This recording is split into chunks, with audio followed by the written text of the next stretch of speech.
Portanto, é um facto que eu queria exaltar aqui. O projeto é bem-vindo para resolver o problema da habitação, mas o local onde o projeto está sendo implantado é impróprio para isso e não devia ser ali. Exato. Portanto, este é o ponto que eu queria levantar como ponto prévio. Exato. Moiane escolheu para esta análise da semana 4 temas, sendo que o primeiro foi despoletado pelo jornal Evidência da Casa para o Ministro da Justiça, que diz que a casa anterior, que havia sido comprada por cerca de 25 milhões, é pequena, exige uma casa que acaba de ser adquirida por cerca de 39 milhões de dólares, quase 500 mil dólares, para a grande família do ministro. Bom, só falta chegar a minha vez para eu apresentar ao Presidente da República o tamanho da minha família. Se calhar, quando chegar a minha vez, o Estado terá que desembolsar o triplo disso para acomodar a minha família, que é maior do que a família, se calhar, do Ministro da Justiça. Isso para dizer o seguinte: o Estado não é o ministro que deve fazer o Estado depender da sua vontade ou do tamanho da sua família. É o ministro que deve caber no padrão que o Estado estabeleceu para a habitação dos seus dirigentes superiores. Se o padrão de habitação que o Estado tem para ministro é este o padrão, não há nenhum ministro capaz de dizer que não quer isso. Se não quer isto, ele terá que criar condições próprias para ele ter alternativas de habitação da sua família. Por exemplo, há países, por exemplo, na Suécia, os parlamentares suecos, durante muitos anos, não tinham habitação, não tinham direito à habitação em Estocolmo. Cada um arranjava-se. E depois o Estado criou uma situação em que criou habitação para eles. Fletes tipo 1, para o parlamentar viver ali durante o tempo que está em Estocolmo, em serviço da Assembleia ou em serviço do Parlamento. Eles não, se calhar são mais, mas eles têm que criar outras condições fora daquelas condições que o Estado cria para a habitação dos seus dirigentes. Aquela é uma casa de função, não é? Não é casa própria, é casa de função.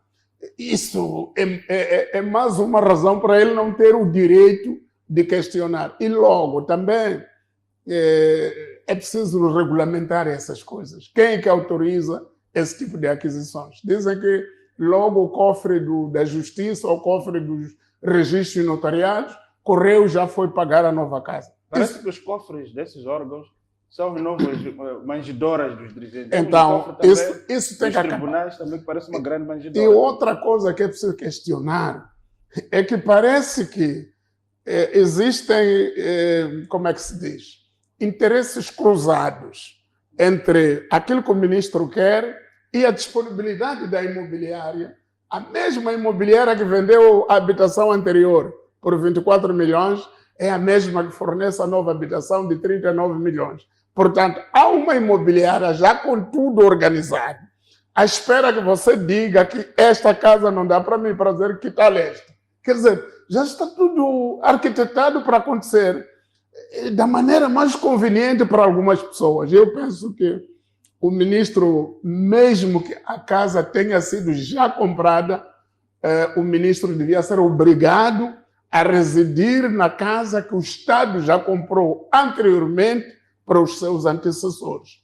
O ministro anterior, a ministra anterior, vivia numa casa, essa custou 24 milhões de meticais. O outro ministro antecessor da senhora Helena também vivia nessa casa. Então, e conseguiram cumprir os seus mandatos residindo nessa casa. Agora, não pode haver um ministro que alegadamente não caiba numa casa que os seus antecessores couberam. Senão, um dia, o Presidente da República, que um dia vamos ter um Presidente da República que não cabe na Ponta Vermelha. E teremos que inventar uma outra Ponta Vermelha. Ou, havendo essas imobiliárias prontas a oferecer alternativas, surgirá uma imobiliária com uma Ponta Vermelha alternativa para o Presidente que alegar não caber na Ponta Vermelha. Portanto, isso não pode ser. Isso não é bom. E é uma mancha muito grande. E penso que o Presidente da República devia intervir no sentido de obrigar o ministro a viver na casa que já existe para tal. E o governo querendo pode mandar devolver a casa de 39 milhões ou usar para outros fins e não exatamente para a habitação do ministro, porque para a habitação do ministro já existe a casa. Há uma questão também que se coloca aqui, é com relação às circunstâncias em que Mateus Sais chega ao governo. E isto a levantar também, portanto, se formos a ver a situação dele, ele foi juiz e relator do acórdão que proclamou os resultados eleitorais, validou e proclamou os resultados eleitorais, salta do tribunal para o governo, um modelo como aconteceu no Brasil com o Sérgio Moro, que sai do tribunal para ser ministro do Bolsonaro. Exato. E é este ministro que aparece a fazer exigências milionárias. Não está-se aqui para entender, este ministro tem uma proteção que se calhar não sabemos por quê. Sim, e devíamos saber. Seja como for, eu acredito que exista algum compromisso. É só ver também que foi um dos últimos, ou o último ministro a ser nomeado.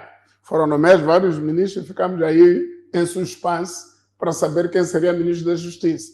E se calhar ainda estava a tramitar a sua renúncia, a sua saída do Conselho Constitucional e de repente apareceu.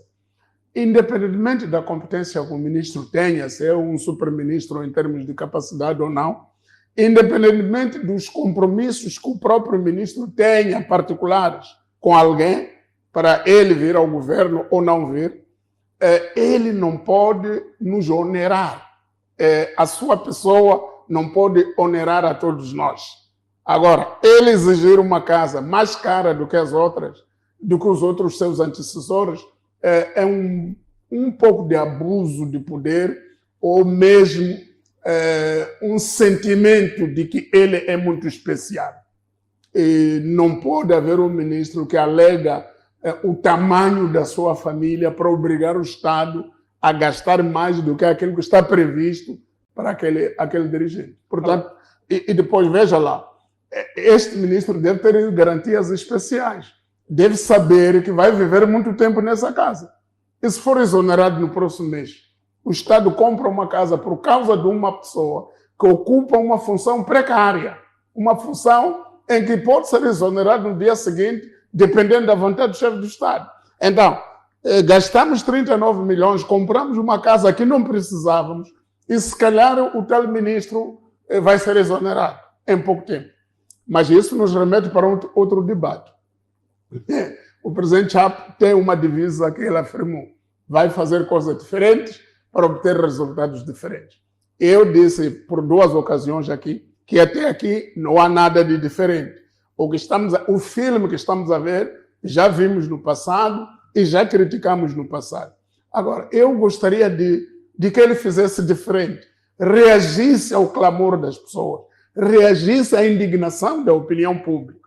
Porque este caso em particular do ministro Sais está a levantar uma indignação generalizada em todo o espaço de debate público. Todos condenam, incluindo dirigentes e militantes do Partido Frelimo. A primeira pessoa que me transmitiu essa informação é um membro influente do Comitê Central da Frelimo, que me diz: olha, há de explodir uma coisa daqui a pouco. Sabe que o novo ministro da Justiça está a pedir uma casa especial. Por que ele tem que ser especial? Ele é mais especial do que quem?